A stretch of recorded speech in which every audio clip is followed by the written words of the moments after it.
नमस्कार दोस्तों, मैं कुलदीप कुमार के सर यूथ पाठशाला ऐप और संकुल मार्गदर्शन पर आप सभी का स्वागत करता हूं। साथियों, आज का जो हमारा बिंदु रहेगा वो वरिष्ठ अध्यापक हिंदी से संबंधित रहेगा। वरिष्ठ अध्यापक हिंदी से संबंधित रहेगा और आज का जो हमारा मुख्य बिंदु है वो है छंद। तो आज का जो मुख्य बिंदु वो छंद है और किस से संबंधित है? केवल वरिष्ठ अध्यापक से। हाँ, किसी और में आता है कोई छंद, इसमें से कोई छंद किसी और में आता है तो वो उनके भी काम का है, लेकिन मुख्य रूप से जो आज के जो छंद रहेंगे वो छंद रहेंगे वरिष्ठ अध्यापक हिंदी के लिए। तो साथियों, आज का जो हमारा मुख्य बिंदु है वो छंद को ट्रिक के माध्यम से करवाने का रहेगा। क्या रहेगा? छंद को ट्रिक के माध्यम से करवाने का रहेगा। कि मैंने देखा है कि छंदों के माध्यम से छंद जब पढ़ते हैं तो अलग अलग प्रकार के छंद अलग अलग प्रकार से पढ़ाए जा रहे हैं।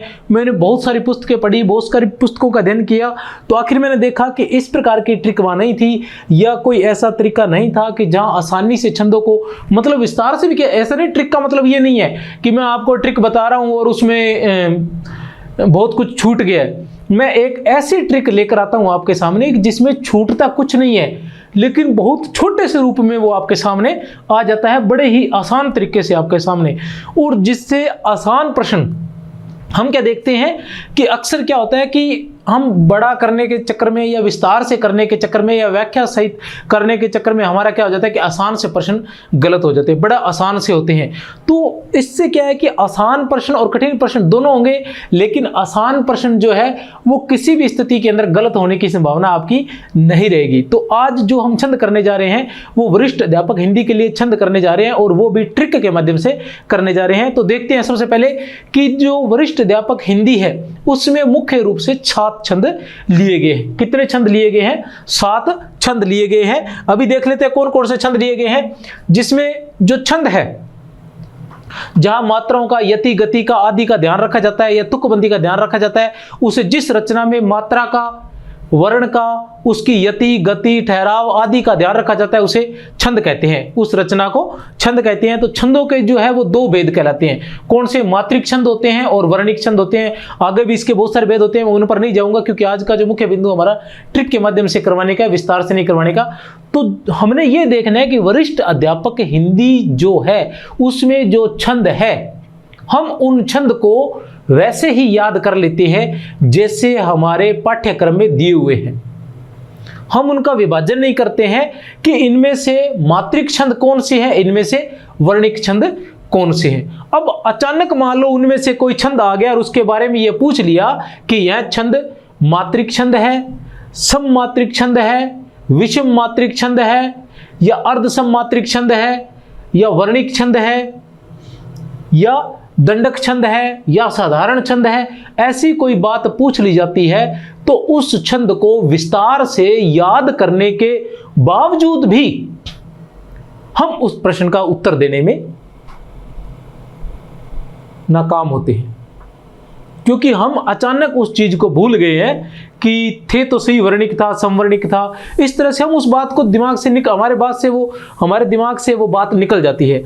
तो ये जो मैंने समीकरण बनाई है, इस समीकरण में आपकी किसी भी स्थिति में नहीं निकलेगी। तो सबसे पहले तो मैंने जो छंद है उनको 2 भागों में बांटा है कि वरिष्ठ अध्यापक हिंदी में वर्णिक छंद कौन से हैं और मात्रिक छंद कौन से हैं। वर्णिक छंद तो यहां देखते ही आपको झट से पता चल जाएगा, लंबा चौड़ा पढ़ने की जरूरत नहीं है। जो वर्णिक छंद है उसके अंदर हमारे 3 छंद है, द्रुत, विलंबित, सवैया और कवित। अब वहां अचानक पूछ ले कि द्रुत विलंबित कौन सा छंद है, वर्णिक है या मात्रिक, तो आप झट से आपको ध्यान है कि वर्णिक छंद कितने कौन कौन से हैं हमारे? द्रुत, विलंबित, सवैया और कवित। द्रुत, विलंबित, सवैया और कवित, ये 3 हमारे कौन से हैं? वर्णिक छंद है वरिष्ठ अध्यापक हिंदी में। अब आता है मात्रिक छंद। तो मात्रिक छंद की बात करते हैं तो हमारे पास 4 छंद रह जाते हैं, चौपाई, हरिगीतिका, सोरठा और दोहा। चौपाई, हरिगीतिका, सोरठा और दोहा, ये 7 छंद है। ये 7 ही छंद हमारे पाठ्यक्रम में कौन से हैं? ऊपर से बता देता हूं क्रम से कि सबसे पहले हमारे पास आता है द्रुत, विलंबित, उसके बाद सवैया, उसके बाद कवित, ये 3 वर्णिक है। उसके बाद 4 जो मात्रिक हैं। सबसे पहले आता है चौपाई, उसके बाद आता है हरिगीतिका, उसके बाद आता है सोरठा और उसके बाद दोहा। अब इसमें मात्रिक, सममात्रिक, साधारण वो क्या है वो भी बता देता हूं। अब देखो सबसे पहले क्या आता है, द्रुत विलंबित आता है। द्रुत विलंबित छंद है, उसमें कितने वर्ण है, 12 वर्ण है। कितने वर्ण है, 12 वर्ण। कौन सा छंद है ये, वर्णिक छंद है, तो इसमें कितने वर्ण है, 12 वर्ण है। अब 12 वर्ण कौन से हैं, ये छंद कौन सा कहलाएगा, समवर्णिक छंद कहलाएगा। समवर्णिक छंद कहलाएगा। समवर्णिक छंद किसे कहते हैं, क्योंकि प्रत्येक छंद में कितने चरण होते हैं, 4 चरण होते हैं। कितने चरण होते हैं, 4 चरण होते हैं प्रत्येक छंद में। अतः चारों चरणों में जिनमें वर्ण समान होते हैं, जिसके चारों चरणों में वर्ण समान होते हैं, वो कहलाते हैं समवर्णिक छंद। ठीक है, फिर ये कौन सा छंद है, साधारण छंद है। कौन सा छंद है ये, साधारण छंद। अब आप कहोगे साधारण छंद कौन सा आ गया, तो जो छंद होते हैं वो 2 प्रकार के होते हैं, साधारण छंद और दंडक छंद। साधारण छंद कौन से होते हैं, वर्णिक में जिसमें 26 से अधिक वर्ण होते हैं। 26 से अधिक, 26 तक नहीं, 26 से अधिक वर्ण होते हैं, वह कहलाता है दंडक। और 26 तक वाले क्या कहलाते हैं, साधारण। तो ये छंद कौन सा है, साधारण छंद है। ठीक है, अब 3 चीजें देख लो। द्रुत विलंबित जो है उसमें कितने वर्ण है, 12 वर्ण है। कितने वर्ण है, 12 वर्ण है। क्या है ये, समवर्णिक है। क्यों है समवर्णिक, क्योंकि उसके 12 दे रखे ना, 12 का मतलब 1 दे रखा है, इसका मतलब ये कि इसके चारों चरणों में 12 मात्राएं हैं। इसका मतलब ये भी हो गया कि ये समवर्णिक है। यही से पता चल गया हमें। फिर आता है साधारण छंद है। साधारण क्यों है कि 12 है, अगर 26 से अधिक होते तो ये दंडक कहलाता। दूसरे पे आता है हमारे पास सवैया छंद। दूसरे नंबर पर हमारे पास कौन सा है, सवैया। इसमें कितने वर्ण है, 22 से 26 तक है। 22 से 26 तक है। कहने से तात्पर्य ये भी फिर कौन सा, 22 से 26, मतलब एक में 22 है, फिर दूसरे में 23, फिर 23, 24, 25। लेकिन ये है कौन सा, समवर्णिक, क्योंकि इसमें भी अलग अलग छंद है। इस छंद के कितने भेद हैं, लगभग 11 भेद इस छंद के हैं। कितने भेद हैं, इसको विस्तार से, इसको भी ट्रिक के माध्यम से कर लेंगे। इसके लगभग 11 भेद हैं। कितने भेद हैं इसके, 11 भेद हैं। वो सभी क्या है, समवर्णिक छंद है। और ये क्या है, साधारण है। साधारण क्यों है, क्योंकि वर्णों की संख्या 26 तक है। अगर 26 से अधिक होते तो कौन सा छंद कहलाता, दंडक छंद कहलाता। अब आता है तीसरा हमारे पास कौन सा है, कवित। कौन सा है, कवित है। कवित के कितने भेद माने जाते हैं, लगभग 3 भेद माने जाते हैं। इसमें कितने वर्ण हैं, 31 से 33। अब देखो 26 से अधिक आ गए, 31 से 33 है कौन सा, ये समवर्णिक है। समवर्णिक क्यों, क्योंकि इसके जो 3 भेद उनमें एक में 31 है, दूसरे में 32 है और तीसरे में 33 है। अर्थात उनके जो पहला छंद है, इसका पहला भेद है, उसके सभी चरणों में 31 वर्ण है।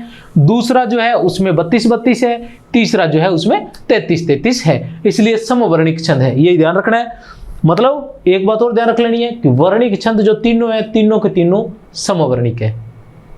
तीनों के तीनों क्या है, समवर्णिक है, कोई कंफ्यूजिंग नहीं।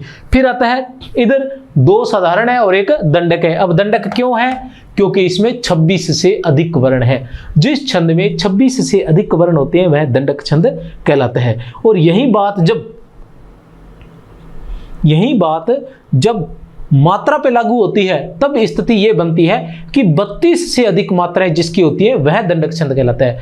32 तक मात्राओं वाला, ये ध्यान रखना है, 31-32 के चक्कर में फंसना नहीं है कि 32 से अधिक मात्राओं वाले जो छंद होते हैं वो दंडक छंद कहलाते हैं। 32 से कम मात्रा वाले जो छंद है वो क्या कहलाते हैं, साधारण छंद कहलाते हैं। जैसे ये हमारे पास एक है 28-28, हरिगीतिका जो है इसमें 28-28 है, लेकिन इसके बावजूद भी यह क्या है, साधारण है। साधारण क्यों है, क्योंकि क्या रहता है, मात्राओं में 26 नहीं होते, मात्राओं में क्या स्थिति रहती है, 32 की रहती है। 32 से अधिक जब मात्राएं होती है वहां क्या रहता है, दंडक छंद कहलाता है, 32 से अधिक मात्राएं। अब आते हैं मात्रिक छंद में। जो मात्रिक छंद है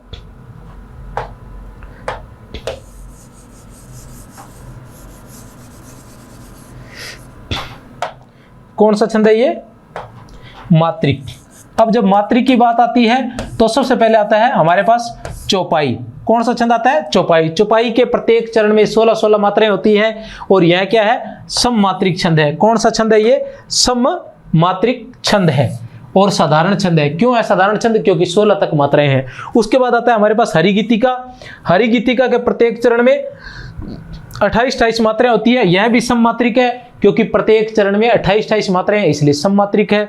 और यह भी साधारण है। क्यों है साधारण, क्योंकि 32 से अधिक मात्राओं वाला दंडक होता है। उसके बाद आता है सोरठा। सोरठा के प्रत्येक चरण में पहले चरण में 11 13 मतलब प्रथम चरण में 11, दूसरे में 13, तीसरे में फिर 11 और चौथे में फिर 13। पहले और तीसरे में, दूसरे और चौथे में मात्राएं समान होती है। किसमें? पहले और तीसरे में, दूसरे और चौथे चरण में मात्राएं जो रहती हैं वो समान रहती हैं, इसलिए ये क्या कहलाता है? अर्ध सममात्रिक छंद।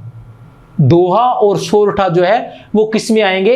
अर्ध सममात्रिक छंद, क्योंकि आधों में मात्राएं समान होती है। जैसे पहले और तीसरे में मात्रा समान होती है, कितनी होती है सोरठा में? 11 11। तीसरे और दूसरे और चौथे में मात्रा समान होती है, कितनी होती है? 13 13। ठीक है, और ये क्या है? साधारण है। साधारण क्यों है? क्योंकि 32 से कम मात्राएं हैं। फिर आता है दोहा। दोहा में प्रत्येक चरण में 13 11 मतलब प्रथम चरण में 13, द्वितीय चरण में 11, तृतीय चरण में 13 और चतुर्थ चरण में फिर 11, अर्थात पहले और तीसरे, दूसरे और चौथे चरण में मात्राएं समान रहती है। यह भी अर्धसममात्रिक छंद है, यह भी अर्धसममात्रिक छंद है और साधारण छंद है। क्यों है? क्योंकि इसमें 32 से कम मात्राएं हैं। तो मैं आपको बता देना चाहता हूं कि इनमें से एक भी छंद जो है मात्रिक में एक भी दंडक नहीं है, दंडक छंद नहीं है। हमारे जितने भी छंद है 7 छंद, उनमें से एक ही दंडक छंद है। कौन सा है? वो है कवित, जिसमें 31 से 33 तक वर्ण है, वह दंडक छंद है। बाकी सभी के सभी क्या है? साधारण छंद है। हमें याद रखना है एकमात्र छंद है कवित जो क्या है? दंडक है। बाकी सभी छंद जो है हमारे लिए साधारण छंद है। अब आता है सममात्रिक। अर्धसममात्रिक एक विषम मात्रिक होता है। तो विषम मात्रिक में मैं वैसे बता देना चाहता हूं कि विषम मात्रिक के अंदर छप्य और कुंडलियां छप्य में छपती हैं। छप्य और जो कुंडलियां हैं वो विषम मात्रिक छंद कहलाते हैं। छप्य और कुंडलियां जो है वो विषम मात्रिक छंद कहलाते हैं। उनमें ज्यादा विस्तार से, वो भी बहुत आसान है, अगर व्याख्याता में रहा तो मैं जरूर बताऊंगा, लेकिन यहाँ सिर्फ वरिष्ठ अध्यापक से संबंधित बात कर रहे हैं, इसलिए उनके बारे में नहीं बताना चाहूंगा। लेकिन इतने बता रहा हूं कि वर्णिक का हमारे पास क्या था? इसका आ गया था विषम वर्णिका। ये देख रहे हैं हम, हाँ, अर्धसममात्रिक, सममात्रिक और अर्धसममात्रिक और विषम मात्रिक। तो विषम मात्रिक में कौन सा छंद रहता है हमारे पास? कुंडलियां और छप्पे। अब हम देखते हैं कि ये सारी बातें आ गई। अब द्रुत विलंबित है हमारे पास, है द्रुत विलंबित। इसके कोई भेद नहीं होते, इसमें 12 वर्ण होते हैं। जिस छंद में हमें 12 वर्ण दिखाई दे, और उसके अलावा 12, इसका एक और ट्रिक है कि द्रुत विलंबित होए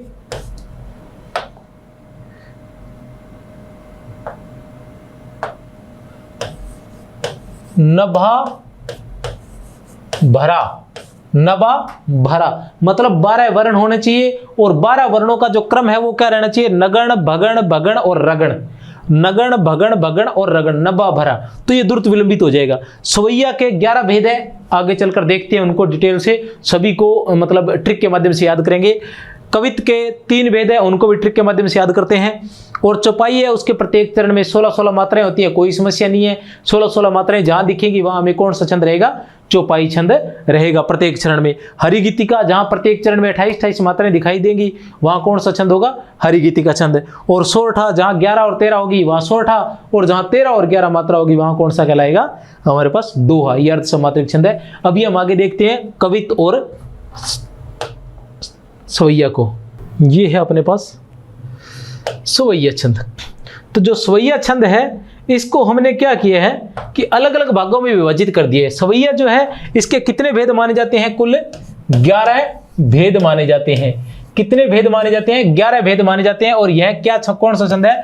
यह एक प्रकार का वर्णिक छंद है। पहले ही बता चुके हैं कितने वर्ण होते हैं? 22 से 26 तक वर्ण होते हैं। इसमें कितने वर्ण होते हैं? 22 से 26 तक वर्ण होते हैं। यह एक प्रकार का वर्णिक छंद है। 22 से 26 तक वर्ण होते हैं और इसके 11 भेद होते हैं। 11 भेदों को हम करवाएंगे। 11 भेद जो है वो किस किस से बने होते हैं? सगण से बने हुए सवैये, भगण से बने हुए सवैये और जगण से बने हुए सवैये। 3 प्रकार से बने हुए सवैये है। किससे? सगण से बने हुए सवैये, भगण से बने हुए सवैये और जगण से बने हुए सवैये।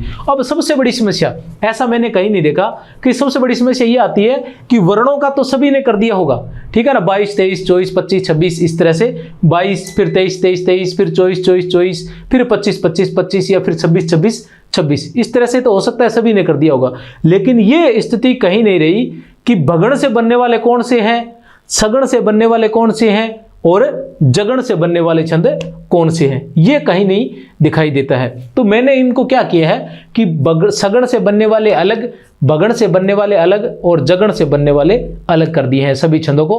अब ये जगण भगण सगण क्या है, इसके बारे में मैं थोड़ा सा बता देना चाहता हूं कि छंद के अंदर एक जो बात रहती है वो हमें जरूर याद रखनी होती है, वो होती है य मा ता राज भान सलगा, यह रहती है यह माता राजभान सलका, ये होते हैं गण। गण माने जाते हैं, इसमें लघु गुरु का क्रम हमें ध्यान रखा जाता है। किसका? लघु गुरु का। कि वर्ण जो रहते हैं, वर्णों में गिनती तो वर्णों की रहती है, ये हमें ध्यान रखना है कि वर्णों में क्या करना है, गिनती जो करनी है, काउंटिंग जो करनी है वो वर्णों की ही करनी है। लेकिन उसमें हमें क्या ध्यान रखा जाता है, लघु और गुरु का ध्यान रखा जाता है कि लघु कहां आएगा और गुरु कौन सा आएगा। क्योंकि छंद से तात्पर्य है कि उसे लयबद्ध करना, और लयबद्ध हमें तभी रह पाएगा जब हम उसे लघु गुरु का ध्यान रखेंगे कि कहां कौन सा लघु होगा, कहां गुरु होगा। तो ये लघु गुरु का ध्यान रखने के लिए एक क्या बनाया गया है, गण बनाए गए हैं। 3 गणों का एक समूह होता है जिसमें क्या रहती है, 3 गण, 3 वर्ण रहते हैं। अब उन 3 वर्णों में हमें सेलेक्ट करना होता है कि कौन सा लघु होगा, कौन सा गुरु होगा। तो ये ऐसे चलता है, यह से सबसे पहले आता है यगण। तो यगण में क्या आता है, पहले 3 आते हैं य माता। इसका मतलब ये होगा पहला गुरु रहेगा, फिर पहला लघु रहेगा और फिर गुरु रहेगा। उसके बाद मगण, मगण में आएगा मातारा। मगण में क्या आएगा, मातारा। तो मां से गुरु और गुरु रहेगा। इसी तरह अपने जब सगण पर आते हैं, मान लो हमारे पास सगण वाले हैं, तो सगण का आएगा सलगा, स है तो यहां से आएगा सगण सलगा। तो सगण का मतलब हुआ लघु और गुरु, क्योंकि स लघु है 1 मात्रा, ल लघु है 1 मात्रा और गा गुरु है 2 मात्रा। ठीक है, लघु गुरु। फिर है भगण, भगण का आएगा भानस, भानस। तो भा क्या है, गुरु और न और स, लघु, ये ध्यान रखना है। जगण है, जगण में क्या है, यह माता राजभान जय, तो जबान, जबान का मतलब क्या रहेगा, लघु गुरु और लघु, ये क्रम रहेगा। ये माता राजभान सलगा जो है अलग से पढ़ने की एक है, थोड़ा सा बता देता हूं मैं क्योंकि ट्रिक में यहाँ व्यवधान रहेगा हमारे इसकी वजह से। तो यह माता राजभान सलगा को हमें ध्यान में रखते हुए इस तरह से हमें पढ़ना है। अब हम देखते हैं कि जो भगण से बने हुए क्या है, भगण ने, इसको क्या मैंने ट्रिक के माध्यम से किया ताकि हमें याद रहे। भगण ने मदिरा पीकर मालती से कहा। किसने, भगण ने क्या किया, मदिरा पीकर मालती से कहा। भगण ने मदिरा पीकर मालती से कहा कि वह उसके पुत्रों चकोर और किरीट को साथ नहीं रहने देगा। किसने कहा, भगण ने। भगण ने किसको कहा, मालती को। भगण ने किसको कहा, मदिरा को। भगण ने मदिरा पीकर मालती से कहा। भगण ने मदिरा पीकर, किसने, भगण ने मदिरा पीकर मालती से कहा कि वह उसके पुत्रों चकोर और किरीट को साथ नहीं रहने देगा। कितने छंद आ गए, 1 मदिरा, मालती 2, चकोर 3, किरीट 4 और 7 5। 7 से तात्पर्य अरसात, 7 से हमारे लिए क्या तात्पर्य रहेगा, अरसात छंद का नाम। ये छंद है, ये किससे बने हुए, भगण से बने हुए छंद है। ये सभी छंद किससे बने हुए, भगण से बने हुए छंद है। एक बार फिर बता देता हूं, भगण ने मदिरा पीकर मालती से कहा। किसने, भगण ने मदिरा पीकर मालती से कहा कि वह उसके पुत्रों चकोर और किरीट को साथ नहीं रहने देगा। 7 और 7 से अरसात बन जाएगा। भगण ने मदिरा पीकर मालती से कहा कि वह उसके पुत्रों चकोर और किरीट को साथ नहीं रहने देगा। अब हम देखते हैं, मदिरा आ गया, मालती आ गया, चकोर आ गया, किरीट आ गया और अरसात आ गया। अब हमें क्या ध्यान रखना है कि लघु गुरु का सबसे बड़ी समस्या रहती है कि अंत में गुरु आएगा, लघु आएगा, गुरु आएगा, लघु आएगा। इसका भी मैंने सॉल्यूशन यहां निकाल लिया, हल निकाल लिया है कि वो भी आप नहीं भूलोगे। अब हमें ध्यान रखना है कि पहला जो है 22, अब इसमें हमें क्या ध्यान रखना है, 22, 23, 23 और 24, 24, 22, 23, 23 और 24, 24, 22, 23, 23 और 24, 24, 22, 23, 23 और 24, 24। आगे वाला आएगा वो 24 से शुरू होएगा, 24, 24, 24 और फिर 25, 25 और फिर 26, इस तरह से। मतलब हमें क्या ध्यान रखना है कि जहां खत्म होगा वहीं से शुरू होगा और वहीं से शुरू होकर उसी क्रम में चलेगा। तो 22, 23 23 और 24 24 और क्रम ये दे ही रखा ऊपर। सबसे पहले मदिरा, फिर मालती, चकोर, किरीट और अरसात। अब यहाँ क्या करें, मदिरा, मदिरा में कितने वर्ण है, 22 वर्ण। तो 22 वर्ण के 7 तो भगण बन जाएंगे, क्योंकि एक गण में कितने होते हैं, 3। एक में कितने होते हैं, 3। तो 7 3 21। अब एक बच गया पीछे वर्ण, ठीक है ना। एक गण में कितने होते हैं, 3 वर्ण होते हैं। तो कितने भगण बने, 7 भगण। तो 7 3 21। अब एक बच गया, तो एक क्या है, वो लघु है या गुरु है। अब आपसे पूछे कि जो कौन सा है, मदिरा, मदिरा का जो अंतिम वर्ण रहता है वो लघु रहता है या गुरु रहता है। अब बड़ा याद रखना बड़ा मुश्किल है कि मदिरा में अंतिम वर्ण लघु है या गुरु है, याद रखना बड़ा मुश्किल है। बिल्कुल ही मुश्किल नहीं है, मैं आपको बता दूंगा, अगर भूल जाओ तो मुझे बता देना। मदिरा में अंतिम वर्ण क्या है, रा, रा क्या है, गुरु।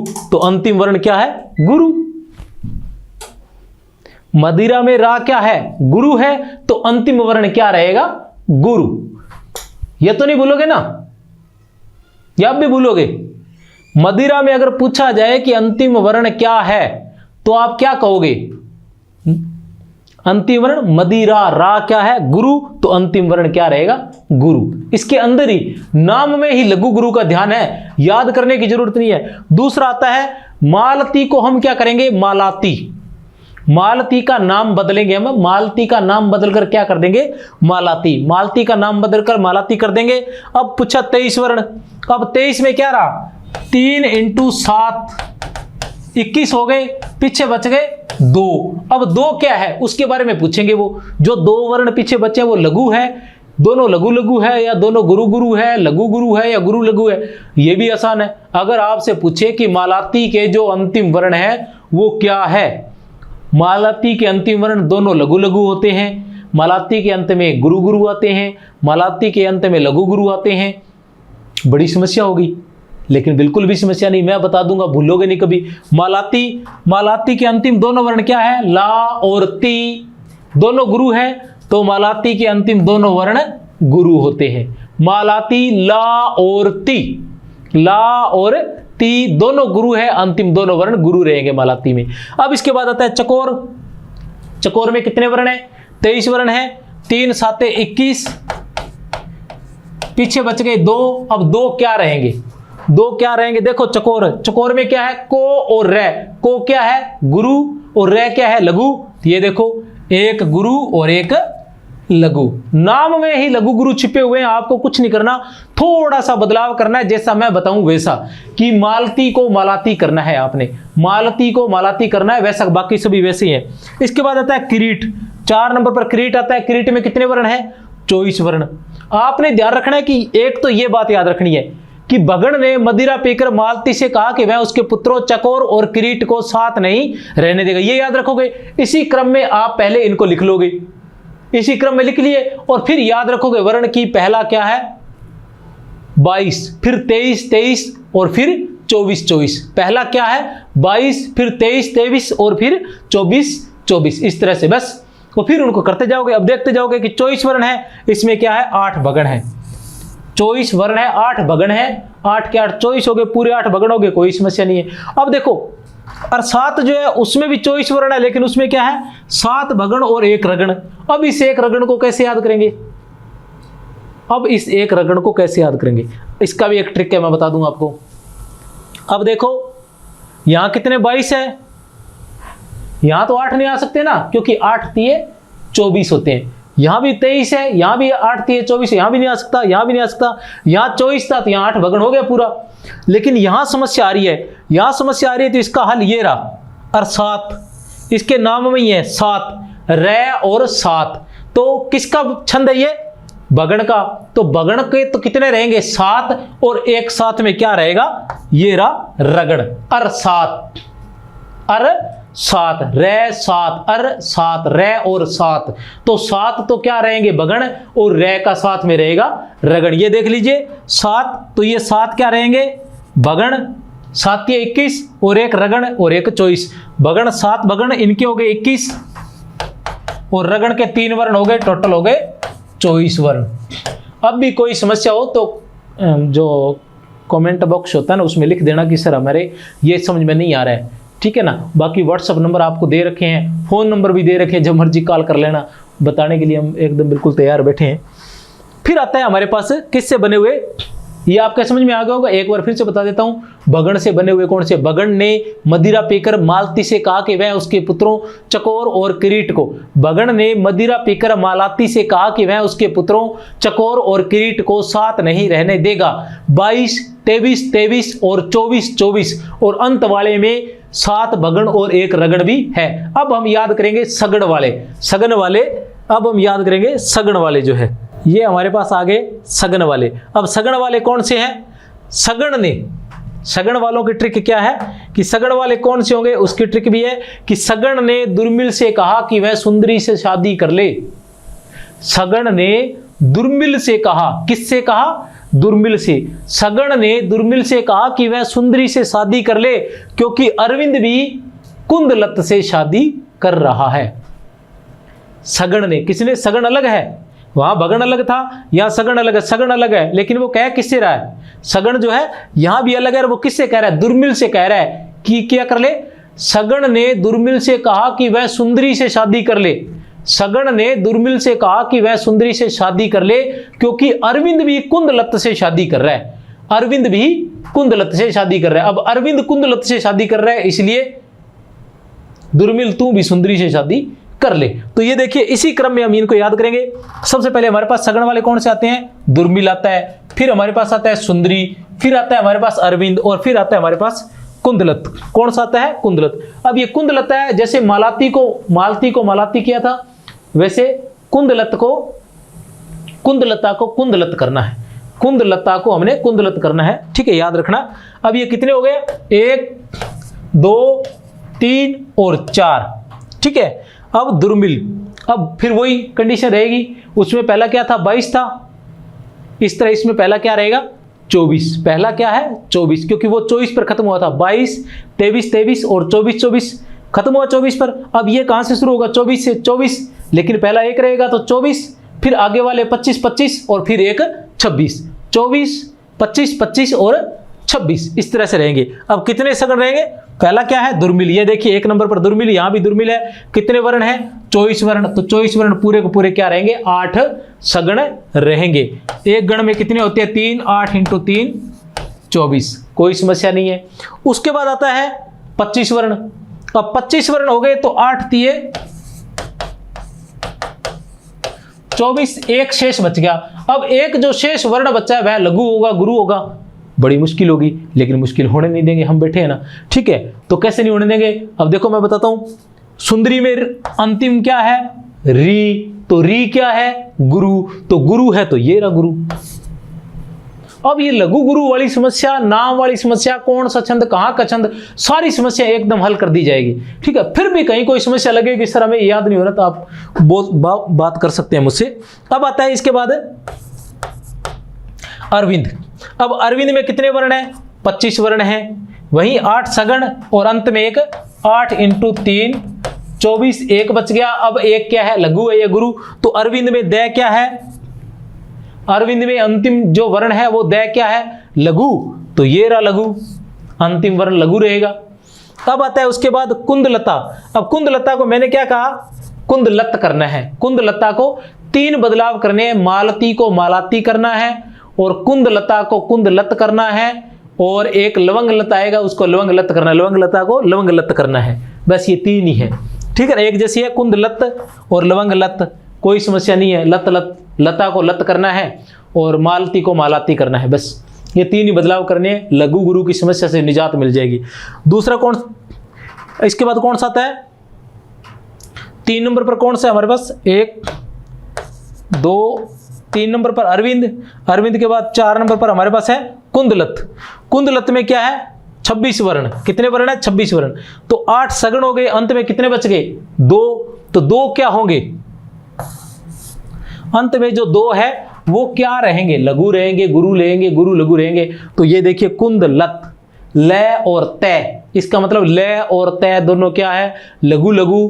तो कुंदलत के अंतिम 2 वर्ण लघु रहेंगे। कुंद लत के अंतिम 2 वर्ण क्या रहेंगे, लघु ही रहेंगे। उसके बाद आता है हमारे पास, ये हो गए 4 वर्ण, ये किससे बने हुए हैं, सगण से बने हुए। अब हमारे पास आते हैं जगण से बने हुए। किससे बने हुए, जगण से बने हुए, जगण से बने हुए। आपको बता दूं सगण से बने हुए जो है, सॉरी बगण से बने हुए कितने हैं, बगण से बने हुए ये भी याद रख लेना 5 है, सगण से 4 है और जगण से 2 है। 5 4 9 और 2 11 है क्या, ये सवैया है, ये भी याद रख लेना। बातों बातों में ये मत भूल जाना कौन सा छंद है, ये सवैया छंद है। सवैया छंद कौन सा छंद है, वर्णिक छंद है। वर्णिक छंद में कौन सा है, समवर्णिक छंद है। समवर्णिक छंद में भी कौन सा छंद है, साधारण छंद है। ये सारी कहानी मैं पहले बता चुका हूं, ठीक है। अब देखो ये जो अब जगण से बने हुए कितने हैं, 2 छंद है। कौन कौन से हैं, सुमुखी और लवंगलत। सुमुखी और लवंगलत और उनकी संख्या है 23 और 25। जो सुमुखी है उसमें 23 वर्ण है, सुमुखी में कितने हैं, 23 वर्ण। अब 23 का मतलब ये हुआ कि 7 तिये 21, 7 तिये 21। पीछे कितने बच गए, 2 वर्ण। अब जो 2 वर्ण बचे हैं वो लघु है या गुरु है। पीछे जो 2 वर्ण बचे हैं वो लघु है या गुरु है, ये कैसे ज्ञात हो, तो क्या है, सुमुखी। सुमुखी में क्या रहेगा, मुंह क्या है, छोटा और खी क्या है, बड़ा।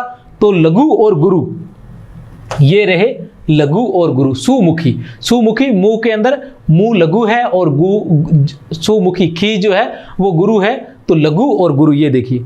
फिर आता है लवंग लत। मैंने लवंग लता को क्या बोला, नाम इसका लवंग लता है, लेकिन हमें क्या बोलना है, लवंग लत बोलना है। तो लवंग लत में क्या रहेगा, ल और तय। लवंग लत में कितने हैं, 25 वर्ण। 25 वर्ण, इसका मतलब ये हुआ 8 तिये 24, 24 हो गए। 8 × 3 24। पीछे कितने बच गया, 1। जो 1 बचा है वो क्या रहेगा, 1 बचा है वो क्या रहेगा, लघु रहेगा, गुरु रहेगा। तो लवंग लत में तय क्या है, लघु, तो अंत में क्या रहेगा, एक लघु रहेगा। तो इस तरह से जो स्वैया छंद है उसको आप बड़े ही आसानी से याद कर सकते हैं इस ट्रिक के माध्यम से। कोई भी इसका बिंदु जो है वो आपसे अछूता नहीं रहेगा, कोई भी बिंदु आप हर तरह से इसको ट्रिक के माध्यम से याद रख सकते हैं। 1-2 बार वीडियो देखेंगे तो आपको अच्छे से याद हो जाएगा। फिर भी कोई समस्या हो तो आप मुझे कॉल कर सकते हैं, मैसेज कर सकते हैं, टेलीग्राम कर सकते हैं, जो मन में आए वह कर सकते हैं। और हम वचनबद्ध हैं आप लोगों की सहायता करने के लिए। जितनी कोशिश हो रही है उतनी अधिक से अधिक प्रयास कर रहे हैं, ज़्यादा से ज़्यादा क्लास लगाने की कोशिश कर रहे हैं, लेकिन आप लोग शेयर नहीं कर रहे हैं। पर कोई बात नहीं, हम तो लगे रहेंगे, क्योंकि गुरु का जो काम रहता है या जो कर्तव्य बनता है कि गुरु यह नहीं देखता कि शिष्य उसका आदर सत्कार कर रहे हैं या नहीं कर रहे, लेकिन वह अपने कर्तव्य का निर्वाह लगातार करता रहता है। तो ये थे स्वैया। एक बार फिर बता देता हूं, बगण से बने हुए स्वैया। बगण ने मदिरा पीकर मालाती से कहा, बगण ने मदिरा पीकर मालाती से कहा। अब जब कोई व्यक्ति मदिरा पीता है तो वो ये कहता है कि पुत्रों को अलग कर दो भैया, लड़ लड़ के। जब कोई मदिरा पीता है ना, जिस घर में मदिरा पीने वाले होते हैं वहां जल्दी ही बंटवारा हो जाता है। तो बगण क्या है, वो मदिरा पीकर मालाती से कहता है कि वह उसके पुत्रों चकोर और किरीट को साथ नहीं रहने देगा, क्योंकि दोनों कोई कमाई करके नहीं लाते हैं और मुझसे वो कमाई होती नहीं है। ठीक है, बगण ने मदिरा पीकर मालाती से कहा कि वह उसके पुत्रों चकोर और किरीट को साथ नहीं रहने देगा। बगण से बनने वाले जो स्वैया है उनकी संख्या 5 है। कितनी है, 5 है बगण से बनने वाले। अब सगण से बनने वाले, सगण ने दुर्मिल से कहा कि वह सुंदरी से शादी कर ले। सगण ने दुर्मिल से कहा कि वह सुंदरी से शादी कर ले। क्यों कर ले भैया, इसलिए कर ले क्योंकि अरविंद भी तो कुंदलता से शादी करता है। जैसे कि साधारणतः हमारी भारतीय संस्कृति रही है कि हम लोग क्या करते हैं, अड़ोसी पड़ोसियों को देखते हैं कि पड़ोसी अगर बेड ले आया तो हम भी बेड लेके आए, पड़ोसी फ्रिज ले आया हम भी फ्रिज लेके आते हैं। उसी तरह हम देखते हैं कि अरे उसने तो अपने लड़के की शादी कर ली तो हम भी अपने लड़के की शादी कर लेते हैं। हम ये नहीं देखते कि वो लड़का जॉब लग गया है, वो सेटल हो गया इसलिए वो शादी कर रहे हैं, हमारे वाला अभी तक आवारा ही घूम रहा है तो भी कर दो, कोई बात नहीं। और फिर जैसे ही हो जाता है फिर वो भगण साहब वो कहते हैं, मदिरा पी के कहते हैं कि इनको अलग कर दो। तो ये वाली कंडीशन भारतीय संस्कृति में रहती है। इसलिए हम लोगों को क्या करना है कि ऐसी स्थिति से हम लोगों का पाला न पड़े, इसलिए हमें ज़्यादा से ज़्यादा तैयारी करनी होती है, डट कर तैयारी करनी होती है, ताकि हम मतलब अपने आप में स्वावलंबी हो सकें या अपने आत्मनिर्भर बन सकें। आत्मनिर्भर तभी बन सकेंगे जब हम जॉब लगेंगे तो एकदम परमानेंट OPS मिलेगी जाते ही आपको तैयार, जिसके लिए हम लोगों ने बहुत लंबा संघर्ष किया है। अभी देखते हैं जो छंदों की श्रेणी थी उसके अंदर हमारे पास सिर्फ एक छंद बचा है, वो है कवित। अब कवित क्या है, एक ही बात बोलूंगा और कहानी खत्म कर दूंगा।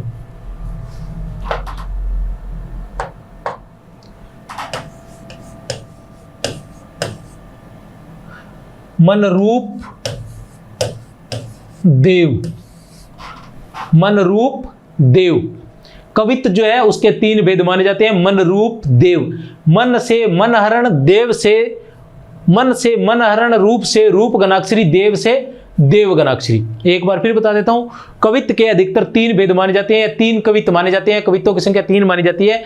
मन रूप देव सीधा सा नाम है, मन रूप देव, मनहरण रूप गणाक्षरी देव गणाक्षरी, मनहरण रूप गणाक्षरी देव गणाक्षरी। और अब आएगा 31 वर्ण, 32 वर्ण और 33 वर्ण, 31, 32 और 33, 31, 32 और 33, मन रूप देव।